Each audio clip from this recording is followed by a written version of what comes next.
Good morning and welcome to the WordPress Theme Mechanics webinar.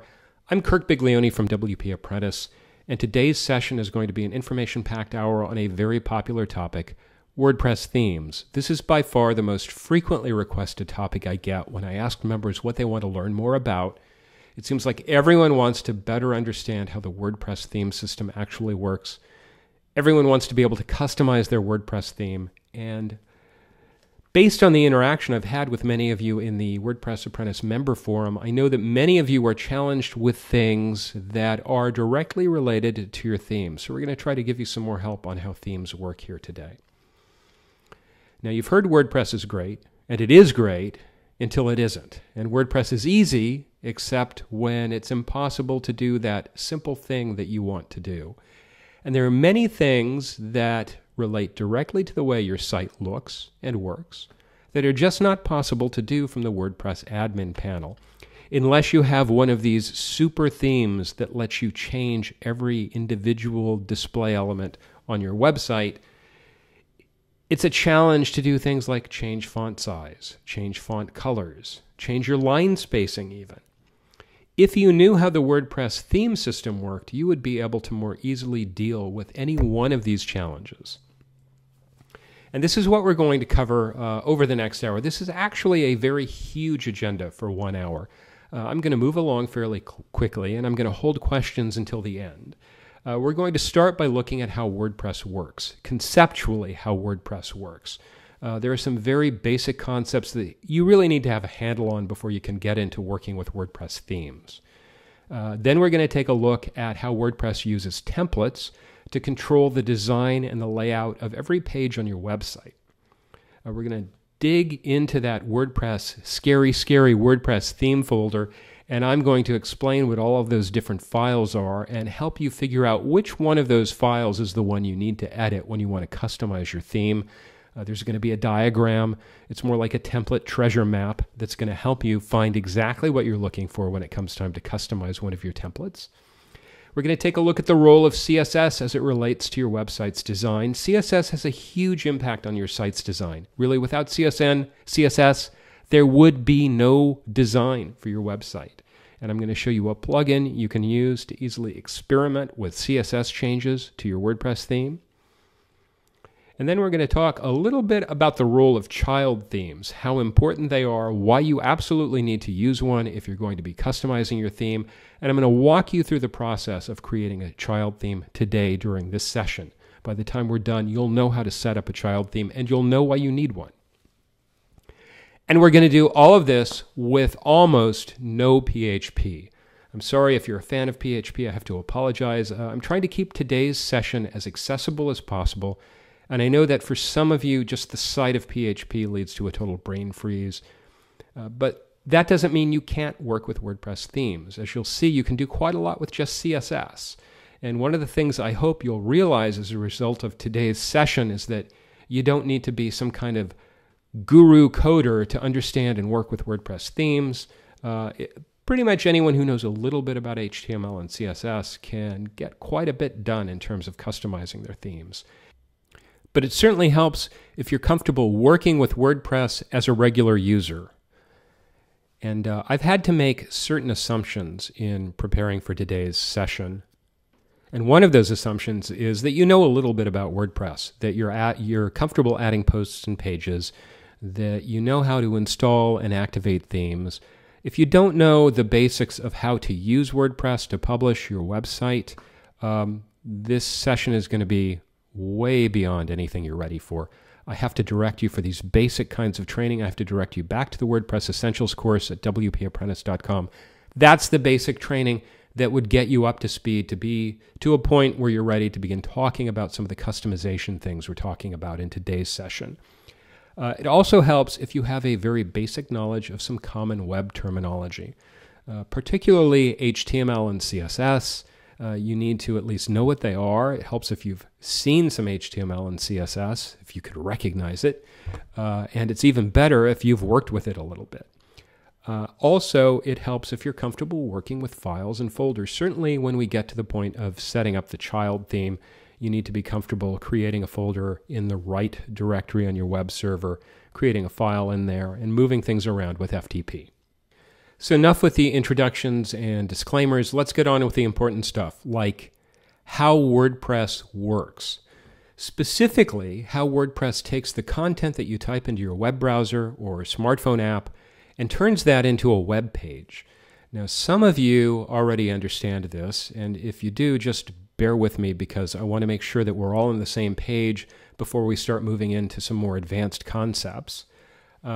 This is one of those areas where this is the first hurdle most people run into, is how WordPress works conceptually. This is one of those things where having more experience isn't necessarily better. I've heard from quite a few of our members that you've worked with web creation software like Dreamweaver or iWeb or, dare I say it, even Front Page. And WordPress is unlike those old school web creation tools that generate static HTML files for every page of your website. WordPress is a content management system. It's set up to manage your content in a database. And when you hear CMS, or Content Management System, we're talking about a very specific web publishing system that manages your content in one area and manages your website's design separately. Let me show you how this works. You should be familiar with this page here if you're creating a page or a post in WordPress. This is the standard post you go to edit your content. And there will be a toolbar there that you can use to insert images and format your text. But there's something that you may not realize about this page and this process. When you press the Publish button, it's important to understand this. When you press Publish, WordPress does not create a web page. Instead, WordPress takes your content and it stores it in a database. And fortunately, you don't need to know anything about the database. In fact, after you've installed WordPress, you don't even need to think about the database. WordPress takes care of all of the details for you. But you do need to understand that conceptually, your content is in a database, not in a static web page sitting on a server somewhere. And this is a big part of how WordPress works its magic with themes. This is how you're able to change the design of an entire site in a matter of seconds just by activating a new theme. The system isn't saving HTML files. The system is pulling content out of the database every time someone comes to a page on your website, pulling the right content out of the database for that page, and then looking to your theme folder and pulling templates that it can use to generate an HTML page in the user's browser on demand. And every time someone requests a web page from your website, WordPress is doing this, creating web pages on demand. Now, that part is very different from what you're used to with the traditional web creation tools. What is the same, absolutely the same, as what you're familiar with traditional web tools is what's underneath this. When you reveal code in your browser, what you see is HTML.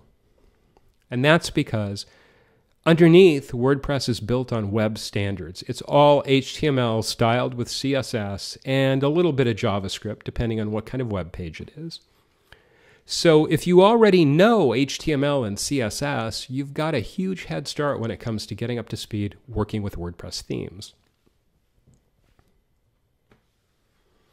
So this is a question that I'm asked, it seems like a couple times every week. People say, Kirk, you talk about how great WordPress is. Why don't you ever talk about the limitations of WordPress? It can't do everything, can it? And this is one of those questions that I have to answer with another question.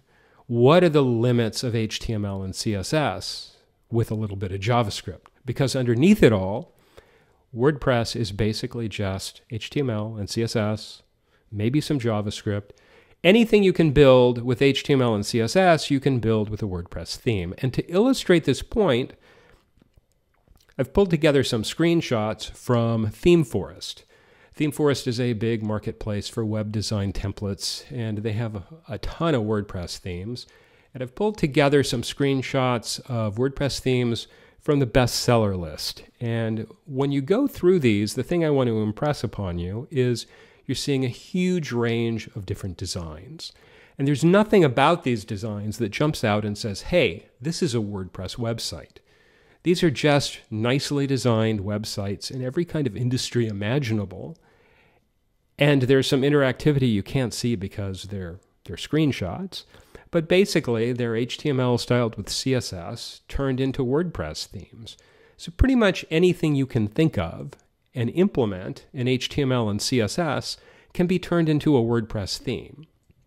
So what I'm trying to say is the answer to the question, what are the limits of WordPress? Anything is possible. Now you may notice the asterisk here.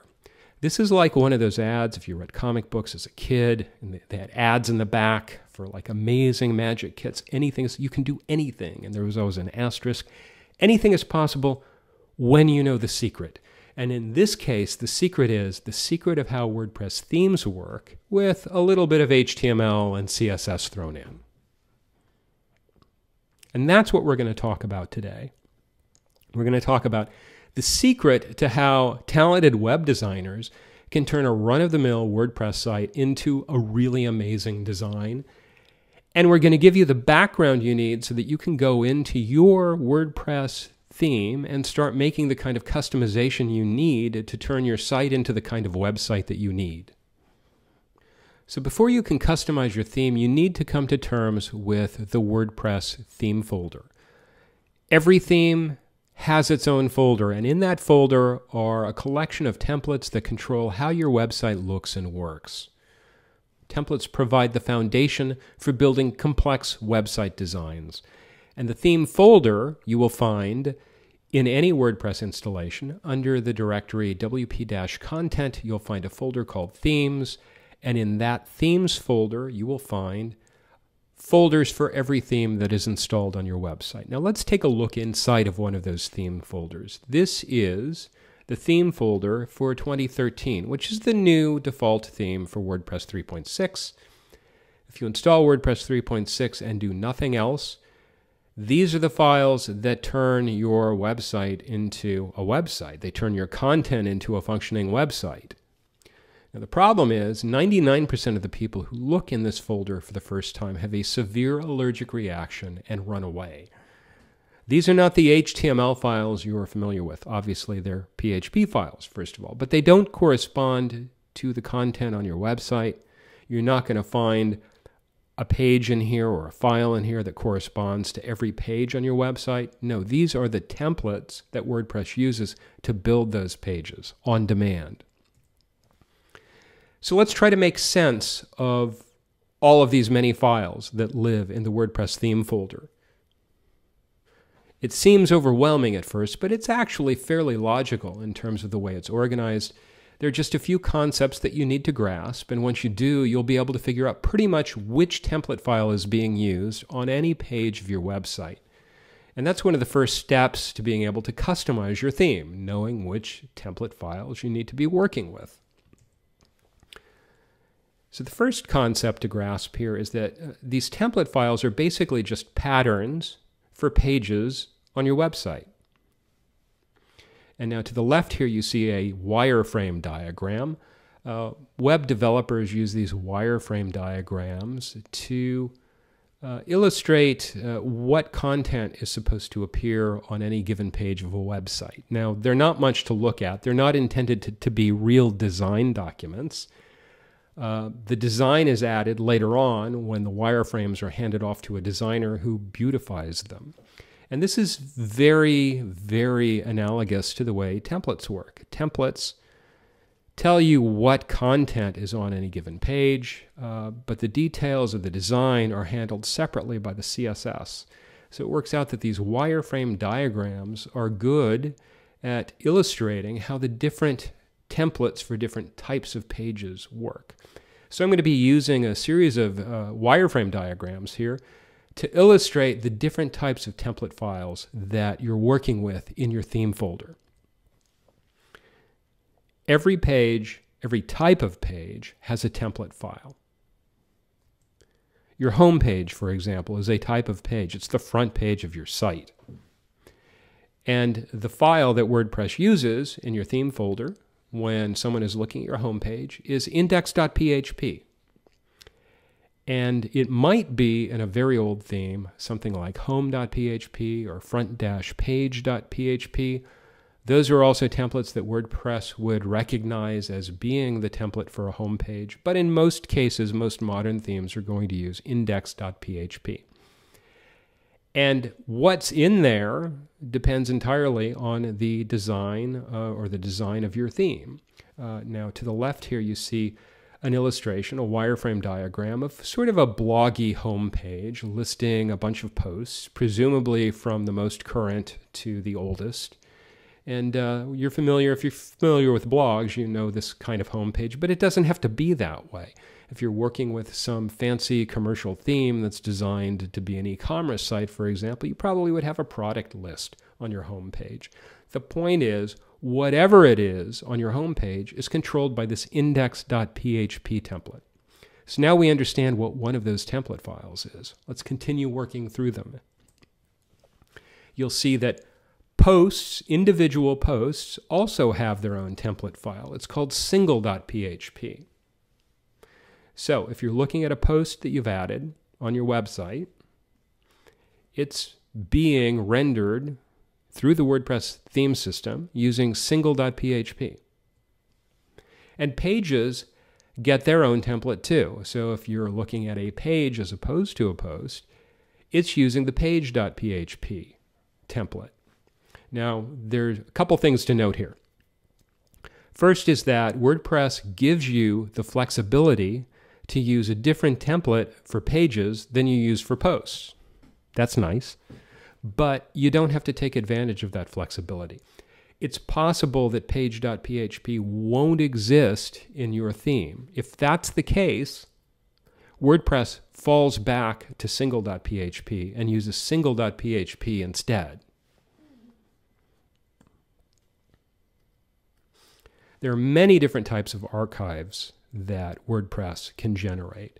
An archive is a collection of posts in a particular category or filed under a particular tag or written by a particular author or in a particular date range. Those are all different types of archives.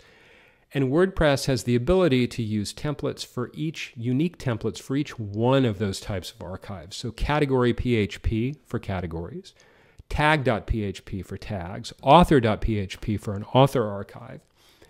And just as with pages and posts, if any one of these don't exist, for example, if category.php doesn't exist, WordPress will use archive.php instead. So you may have all of these in your theme, you may only have some of these in your theme.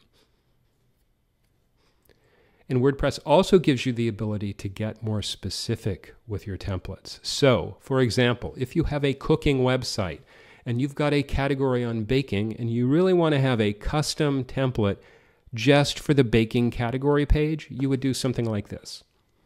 Assuming that baking was the category slug for the baking category, you could create a new template called category-baking.php. And WordPress would use that template just for the baking category archive. You can do the same thing with pages too. Say you want a custom template just for your About page, assuming About is the slug for your About page, you would create a template called page-about.php. And WordPress would use that template every time someone came to your About page. And if you're using custom post types, say to put together a product catalog on your website, assuming that you're using a custom post type called products, you could create a custom template for your product pages by using single-products.php. And it's not just the different types of pages that have unique templates as well. It's parts of pages. So there are common sections, common regions on any given page on your website that are the same from page to page, like the header, for example. You wouldn't want to recreate the code that's needed to generate the header in each one of those template files. No, instead, you have header.php. That's your common header. If you change your header, you just want to change it in one place and know that it's been changed on every page on your website. So all of those other templates that we were looking at, we'll use this header.php to create the header. The same for footer, footer.php. The same for your sidebar, sidebar.php. And recently, we've started to see a trend towards using special templates for content. That's the content, the unique content that is generated on the page, whatever page or post it is. If you look at the 2013 default theme, you'll see a bunch of templates that start with content. Content.php, content-audio.php. What 2013 is doing is it's created around a bunch of different content templates, and depending on the post format for any post, it pulls a special template for that type of post format. So now that you understand conceptually what all of these template files are and how WordPress uses them to turn your content into a functioning website, you're probably wondering how you're going to sort all of this out. How you're going to figure out on any given page which template you're supposed to be working with. And as luck should have it, there's actually an official WordPress diagram to help you figure this all out. It's called the template hierarchy diagram. It's something like a treasure map for templates. And the name may be sort of scary at first, but you shouldn't let the name put you off because the diagram itself is pretty scary. This is the template hierarchy diagram. Let me zoom in here and put the URL up here so you can get to it online and look at it for yourself. Basically, now that we know how the WordPress template system works, we can look at this diagram and see what WordPress is thinking on any given page. It starts at the left and asks the question, what page am I on? And then WordPress figures out what page it's on, and then it looks at what type of page it's on. Say it's on an archive page. Then it tries to figure out what kind of archive it's on. Say it's on a category. First thing it'll do is it'll look for a more specific category template. And if it can't find that specific category template, it'll go to category PHP. And if category PHP isn't there, it'll look for the archive template. And then eventually, if it can't find anything else, it goes to index.php. And this fallback system is very similar. This works as we looked at earlier with pages and single. If it can't find a page for page, if it can't find page PHP for a page, it goes to single PHP. And if it can't find single PHP, it goes to index PHP. And this is a concept that you'll see continually when you're working with WordPress themes. When we get to child themes in just a moment, this is the way conceptually the child themes work. You put any specific modifications to your theme in the child theme folder. WordPress will look there first to see if it can find something. And if it can't, then it'll go to the parent theme. And so this fallback thing is an important concept to understand because this is how WordPress works with these template files. Now, fortunately, in the last 6 months or so, there have been a couple of attempts to beautify the WordPress template hierarchy diagram. And this is a good one. You can find this at wphierarchy.com. This is a much more visually appealing WordPress template hierarchy diagram. So you may want to start with this one if the first one is too scary for you. Aside from the fact that it just looks nicer, each one of these boxes is hyperlinked to WordPress documentation. So it actually is a little bit more functional too. So that accounts for the vast majority of the template files that you'll find inside of your average theme folder. But if you're looking really closely at your theme folder, you'll probably notice quite a few additional files and folders. Depending on the theme, you might have some additional, what we refer to in the web design business as assets. And those assets might include images. There might be an image folder. You might have a JavaScript folder. There might be quite a bit of custom PHP depending on what your theme is supposed to do. Now, those folders and files are really at the discretion of the developer who created your theme. There is no standard way to put those files and folders together. They're extras that are sort of outside of this theme framework that we've just been talking about, how themes work. But what all of those themes have in common is they use the same template structure. It's going to be the template structure that we've seen, the basic structure for the individual types of pages and parts of pages is going to be the same regardless of the theme. Some themes may have some additional stuff, And that's just traditional web design stuff. That's not WordPress specific stuff. So the JavaScript, for example, is just going to be the same kind of JavaScript you would find in any other web template. Now, there are a couple of files that we haven't talked about yet that are going to be standard in every WordPress theme that are really important files that are not template files. The first is functions.php. This is a file where you can add PHP code to give your theme special powers. It's the place where you basically turn on and register WordPress menus, widget areas, featured images, other WordPress features like that. This file can actually be used to do pretty much anything a plugin can do. You look in some functions PHP files and they're huge. That's not necessarily a good thing. Now, if you go around looking at WordPress blogs, looking for tips on how to customize your WordPress website, you'll probably, chances are good that you've encountered some tutorials that give you some PHP code and tell you just copy and paste this into your functions PHP file. That's a really good way to break your website.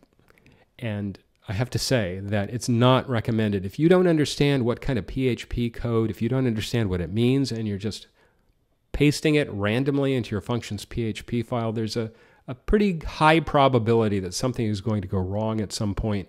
And if you're not prepared to undo it, you could find yourself with a broken website. So if you do something like that, proceed with caution. The other really important file, arguably the most important file in your theme folder, isn't a PHP file, it's style.css. This is the default WordPress style sheet. This controls all of your typography. This controls positioning of the elements on the page. Pretty much anything you think of as design is controlled by style.css. You can do so much to your site just by changing styles in the style sheet or adding custom styles. And I want to illustrate this point to you here, really just to drive this point home. I went to the WordPress showcase at WordPress.org. That's where they showcase high-profile media websites that use WordPress. And I chose this one more or less randomly. This is the LA Times Media Kit website. Just happens to be a WordPress website, which is why it was in the WordPress showcase. And this is obviously a custom theme. This is not something you download from WordPress.org. The LA Times Media Design team spent some time putting together a really nice theme. It's high impact, nice design. I want to make the point here of the role of CSS in design, not only in WordPress, but in the web in general. This is what the page looks like when you go to it in your browser. But when you eliminate the style sheet, this is what it looks like.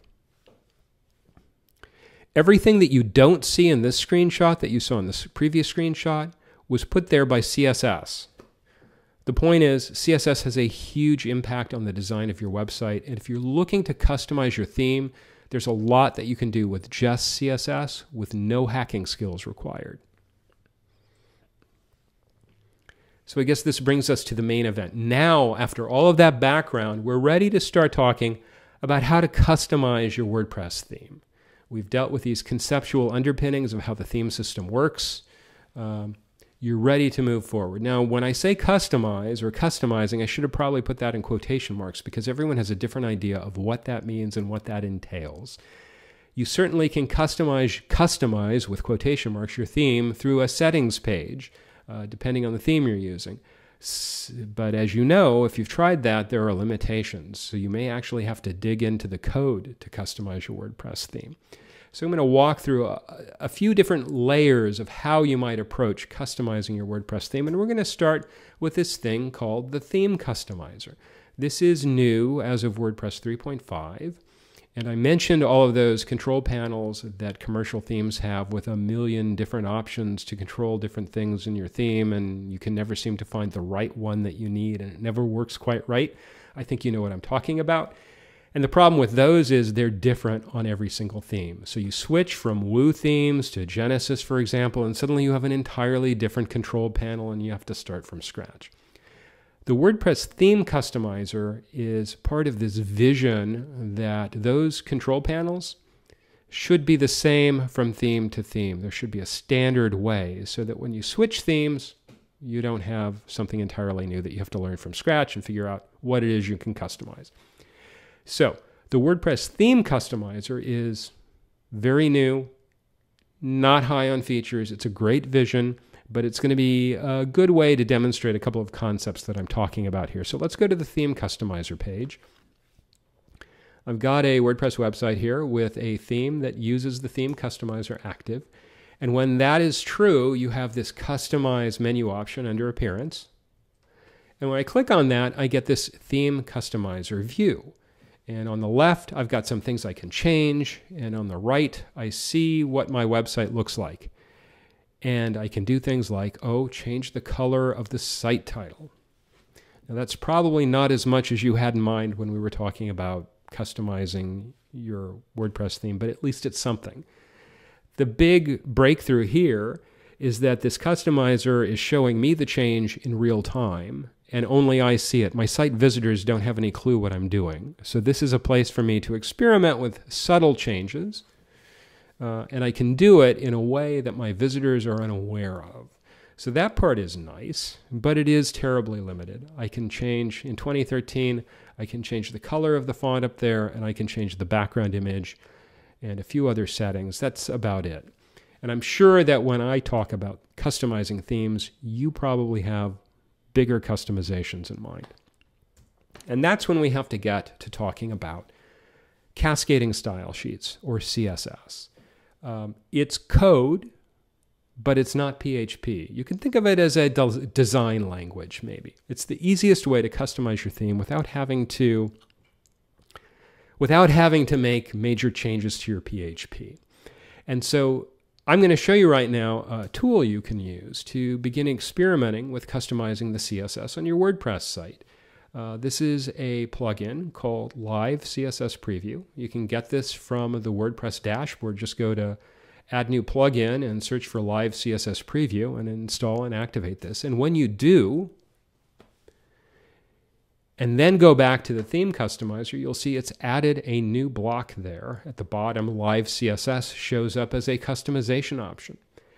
And this gives me some real-time feedback, the same way that color changer box did, except the feedback is based on CSS that I type into the box, which opens up all kinds of opportunities for customization. This goes way beyond just changing font colors. I could change anything that I can change with CSS just by typing the CSS into this box. So back to the site title, instead of changing the color, I can change the color, change the size, and make it italic. And that's the CSS that I used to do that. Maybe I want to change the background color on the page. Now, I don't recommend using this shade of green as the background color on the page, but for the purpose of demonstration, it's a good way to make it clear which element on the page has been modified. And that's the CSS I used to do that. And I could change the navigation bar. I could make it red with white text, for example. And that's the CSS I used to do that. And I know I've heard from many of you that you think the header area on these default themes is just too tall. So I can actually make that shorter with some CSS. And that's the CSS I used to do that. So as you saw in that demonstration with the LA Times Media Kit, CSS controls pretty much anything visual on your WordPress site or your website in general, but we're talking about WordPress here. So with this live CSS preview, I can begin experimenting with some major changes and getting some real-time feedback. It's a great way to get your feet wet with making some CSS customization without having to commit to a lot of work. Now, I have to give you a disclaimer. CSS usually goes into the style.css file. When you use this plugin does not actually update the style.css file. And it stores the CSS in the database and then pulls it out when the page is generated. And for that reason, I really don't recommend using this as a way to make major changes permanent to your website. I would use this as a way to experiment with CSS changes. And then when you find what works, take the CSS out of this box and copy it into your style.css file.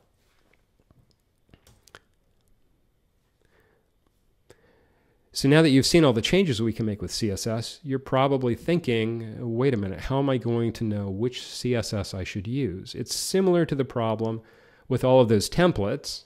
trying to figure out which template you need to modify. You need to know which CSS is styling the HTML element on the page that you want to change. Well, there are some tools you can use to really simplify this. I've been using Chrome here for the screenshots that I made for this webinar. Let me zoom in on this. Chrome has a developer tools option that you can enable. From the Chrome menu, go down to Tools and then choose Developer Tools. And when you enable that, you get this split screen view. And the bottom portion of the screen is a code view. And on the left, you see the HTML for the page. And you can highlight any HTML down there. And on the right, you see the CSS that is styling that element. Now, I happen to not like the Chrome tools very much. I've been using Firefox forever, and Firefox browser with the Firebug plugin works much better for me. I highly recommend this. It's a little more user-friendly. It's quite a bit more interactive. I recommend Firebug, and you can get it at that URL. Now, another great place to figure out, to learn more about the CSS that styles your WordPress theme is to go to the parent theme style sheet, style.css. If it's a good style sheet, it'll be well organized. This is 2013, actually has a table of contents.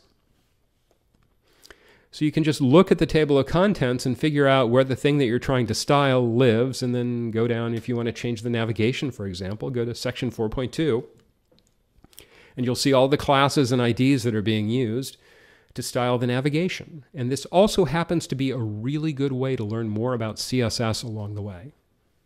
So before you make any changes to CSS in the CSS file, or any changes to your PHP template, there is one thing that is critical you must do first. You must start with a child theme. Child theme exists to protect your customizations. This is the way it works. You set up a child theme that extends and customizes the parent theme. And when you make changes to your theme, you make the changes to the child theme, not the parent theme. That way, when the parent theme gets updated, 2013 gets updated about once a month. When the parent theme gets updated, your customization is not overwritten. It's protected in the child theme folder. Another good thing is that if you're just beginning to work with WordPress themes and you really mess something up, you only mess it up in the child theme. You can always fall back to the functionality of the parent theme and have a working theme. So now I'm going to show you, now that you know why the child theme is important, I'm going to show you how to set up a child theme very quickly here. This is where it helps to be familiar with FTP and comfortable creating folders and files and editing files. In the WP-content/themes folder, you'll see the themes that are installed on this WordPress installation. I've got two here, 2012 and 2013. I'm going to create a child theme based on 2013, and this is how I do it. I create a new folder, and I can name this anything I want. Avoid using spaces or special characters. I've named it my child theme. That makes it obvious that's the child theme that I've created. And inside that folder, I create an empty text file, and I name it style.css. This is an empty file, and the important thing here is that you need to use a plain text editor, not a word processor. Any text editor will do, Notepad, TextPad. I use a program called Sublime Edit. It's great if you're working with a lot of code. It runs on Windows or Mac. Now the next thing I do here is I need to save some time because I'm lazy. I want to go over to the parent theme, which is 2013. I want to open up the style.css file in the parent theme, and there's something I want to copy from here. And copying will save some time and ensure that I don't make any typos that break things. And everything you see at the top here, outlined in red, is a CSS comment. From the / asterisk to asterisk / is a comment. And when a browser is reading the style sheet, trying to figure out how it should render the page, how it should style the page with CSS, it avoids reading the comments. You'll notice that the table of contents down there is also a CSS comment. Now the CSS comment in the style CSS at the very top is a very special format that WordPress uses to read information about the theme. This is how WordPress recognizes the folder as being a theme folder is by this little header bit in the style sheet. And it has to be in a very specific format. And when you are looking at your list of themes in the WordPress admin, this is where the theme name comes from. This is where the link to the theme URL comes from. It all comes from this header. So I'm going to copy this header from the style sheet in the parent theme, and I'm going to paste it into the style sheet in the child theme. And I'm going to make a few changes here. First thing I'm going to do is I'm going to change the name. This is important so that you can recognize it as your child theme. Make it anything you want. Just make it clear that it's the child theme, not the parent theme. So when you go to activate it, you know that you're activating the child theme and not the parent theme. This next line is something new I have to add. I have to add this template line. Template tells WordPress that it's a child theme and that it's based on another theme. It's going to extend the theme that comes after the template. After the colon, 2013 is the folder that the parent theme is stored in. So when you're creating a child theme, you need to add this template line, and next to template, you need to add the folder of the parent theme. That way WordPress knows that if it can't find what it's looking for in the child theme folder, it goes to the parent theme folder. It's that old fallback again. Now there's one more thing I need to add to get this, to turn this into a working child theme. I need to add this import line down here. And this is a CSS import command. It tells the browser, when the browser reads this, the browser knows that it's supposed to pull in another style sheet. And what I'm doing is I'm importing the style sheet from the parent theme. I'm not copying all of that stuff because I don't want all of those styles in my style sheet. I can incorporate all of them just by using this import line here. And this gives me the basic look and feel of my parent theme without having to include all of the CSS as individual lines in the style sheet. And now when I customize the style sheet, I put any of my custom CSS below this import line. And that's the way cascading style sheets work. Anything that comes in a line below overrides the styling above it. So in this case, import is on the first line, and then everything I put after it is my custom style. And so back to the WordPress theme page, you'll see that I've got my child theme. That's the child theme. Based on just what I did with the style.css file, WordPress recognizes it as a theme. And I can click Activate to activate it. And now when I go look at my website with the child theme active, I see that it looks just like the 2013 theme. And that's exactly what I want in this case, because I've created a child theme successfully that looks like the parent theme. And now I've set it up so that I'm in a position to safely make changes to the child theme without worrying about breaking them when I update the parent theme, or without worrying about breaking my site if I screw something up with the child theme. So generally, the approach you'll take when you have your child theme in place and active is this is how you will go about customizing your child theme. Any CSS changes go into that style.css folder or file that we just set up, and you put those below the import line, as I was saying, and those override any of the parent styles. You customize the PHP templates by copying the template that you want to customize from the parent theme folder into the child theme folder. You want to copy it, not move it. You want to leave the original in the parent theme folder. You also want to keep the same name. So if you're modifying your header, for example, you copy the header PHP file to your child theme and you leave the name header PHP. Don't change the name of the template or it won't work. And copy only the templates that you plan to customize. You don't want to move everything from the parent theme folder. You don't want to copy everything over into the child theme folder, or you miss the point of making a child theme, because then you lose any updates to the parent theme because everything is being overridden. So you can do quite a lot with the customization of CSS, as we've seen, but you can't do everything. And since we're almost near the end here, and I said we would have almost no PHP, I feel an obligation to throw in some PHP, or I wasn't being honest earlier. So here's some gratuitous PHP. When do you need to know, and here I used quotation marks, actually know PHP? Well, there are some things you can't change with CSS. For example, content that is included on the page that's part of the page template. Like, for example, on a post page, you might have the leave a comment line, and maybe you want to change that to something else or remove it altogether. To do that, you need to actually make a change to the PHP template. Maybe you want to add or remove different content elements to the page. You want to add the date or remove a category. Those would require changes to the PHP template.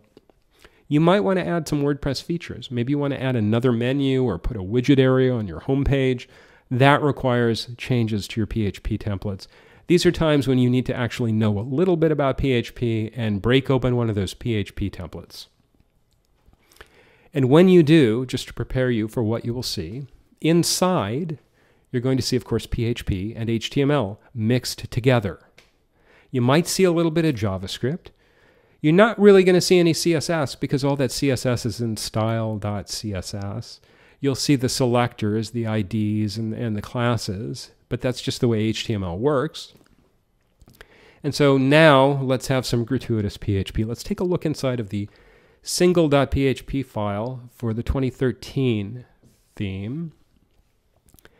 And it's not as scary as you might expect. And I think part of the reason it isn't as scary as you might expect is because of what we've just been going through here. Now suddenly you have a framework for understanding this. You see the get_header, and you know that that must be where this template pulls in the header file. And down at the bottom, get sidebar, get footer. That's how the template pulls in the sidebar and the footer. And then in the middle, we've got some HTML that you probably recognize. And then there's this scary thing called the loop. And that is a whole nother topic. The WordPress loop is critical to how WordPress pulls the content for any given page. It's really beyond the scope of this session. We've already talked about so much. That's something we're going to have to save for another day. And then in there, you see we're pulling the content template as well. But now, based on what we know, we've got a much better understanding of how the system works, so we can actually dive in and start maybe hacking around in here without being afraid that we're totally in over our heads. So that, in a nutshell, is how WordPress themes work. I've covered quite a lot of ground in the past 50 minutes, but I've left a lot out too. I've really just scratched the surface here. We've talked about some major theme topics, but I haven't mentioned until now anything about the loop. I've really only barely touched on the functions PHP file. We haven't talked about things like theme frameworks. We haven't talked really about seriously customizing those templates. And I haven't said a lot about what's going on inside of those PHP templates. But still, I've covered enough so that you should feel comfortable starting to maybe work with your PHP templates and customizing. Certainly, you should be comfortable customizing your CSS and creating a child theme. So you're in a position now really to start experimenting with customizing your WordPress themes and feeling better about the results and more confident about going in and actually doing it. But if you would like some more in-depth training, as I was putting this webinar together, I began thinking that this really needs to be a longer series of sessions. And so I've put together a theme mechanics workshop. And this starts a week from today. This starts on September 18th. And this is going to be 5 weekly webinar sessions, similar to this one, with more in-depth coverage of these WordPress theme topics that I haven't had time to cover today. We're going to get into more detail about specifics on customizing your theme. There's going to be a Q&A session. We're going to get to questions in just a minute here, but there's going to be a Q&A session during each one of these. And the session content is really going to be shaped by the attendees' needs, and I have to say it's going to be a much smaller group. We have 100 people on the line today. This workshop is not for 100 people. I'm going to have to limit this to 30 attendees. So this is not for everyone. You have to be serious about working with themes to sign up for this. And you'll have an opportunity to watch replays in the workshop member portal. And here is the schedule that I have in mind. Week 1, we're going to talk about setting up your theme lab, which basically involves setting up WordPress to run on your Mac or PC so you can work with your theme without having to worry about breaking your website or your web server. We're going to look at some tools you can use to work with themes as well. Week 2, we're going to get more serious about customizing theme templates. We'll definitely be talking about the loop in week 2. And we're going to look at some real hands-on theme modifications with template modifications. Week 3, we're going to get into a lot more detail about CSS. Week 4, we'll do some more advanced WordPress template modifications. We'll use the functions PHP file to set up new widget areas and new menu areas. And week 5, we'll get into talking about theme frameworks and starter themes, and we'll talk a little bit about when you should use them, what the benefits are, what the drawbacks are. And you can find out more about this workshop at wpapprentice.com/workshop. And registration is open right now. And as I said, it's limited to 30 attendees, and it's going to be $199 for the 5 weekly workshop meetings with a video replay. But there's early registration if you register before Saturday the 14th, which means if you register by Friday the 13th, you'll get in for $149. And again, that's wpapprentice.com/workshop. Now, I've got time for some questions on anything I've covered here today, anything related to the theme system that we've talked about, or questions you might have about the workshop. I can take those now. Dave asks, where do page titles come from? Well, the page titles work in the template similar to the way they do in HTML. You've got the title tag in your header on your HTML file. But there's this thing called a template tag, which we'll be getting into in the workshop. These are bits of WordPress-specific PHP that pull content out of the database. And there's a template tag called WP_title that will pull the title for a given page. So in the header.php template, there is a block where the title is wrapping, the title HTML is wrapping around WP_title. And WordPress uses the system called hooks, filters and action hooks that we'll be talking about if anyone cares to learn about it during the workshop. And that allows plugins to modify certain bits of your website, certain bits of WordPress. And so one of the things that happens frequently, if you're using an SEO plugin, for example, it's going to want to modify the titles. So that WP_title is filterable. And you'll find that pretty much any SEO plugin is going to be able to override the title settings. So that's sort of a long explanation of how it works, because I know most people are using SEO plugins. And so that's where the title comes from. It may actually be in the template, or it may be overwritten by one of the plugins that you have activated. Milko asked, will the premium theme give me an SEO advantage over free themes? This is something you hear. You hear a lot of claims about this theme, whatever it is, I won't name it, there are many that make this claim, is super for SEO. And the answer is no, definitely not. Use the free Yoast SEO plugin and you'll get better SEO for almost any theme. And the reason you want to use the Yoast plugin is that, say you're using a theme that claims to have super SEO, and then you switch to another theme. What happens to your super SEO? You got to set it up all over again. If you're using a plugin like the Yoast SEO plugin, you can change themes and not care about it. Yoast SEO plugin is taking care of those on-page SEO things that I don't think that SEO should be the role of a theme. I think you should use a plugin for it.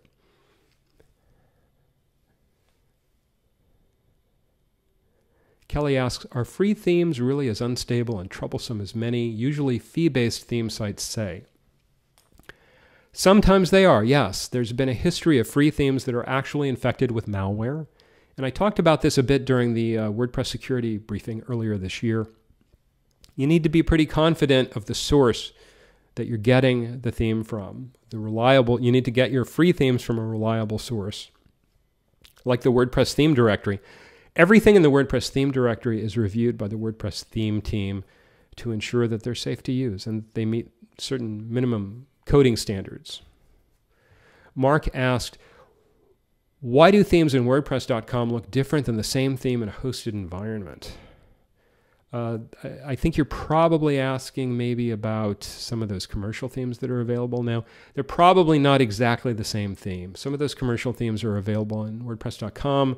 have been customized for the WordPress.com hosting environment. So not all of the options are the same. Okay, and that's going to wrap it up for today. I want to thank everyone for taking the time to show up, and I certainly hope that some of you are going to be joining us for the webinar. I look forward to taking this discussion of the WordPress theme system a lot further than we have today. But even if you don't join me, I hope you use what you learned today to do great things with your WordPress site. Thanks again. Have a great day.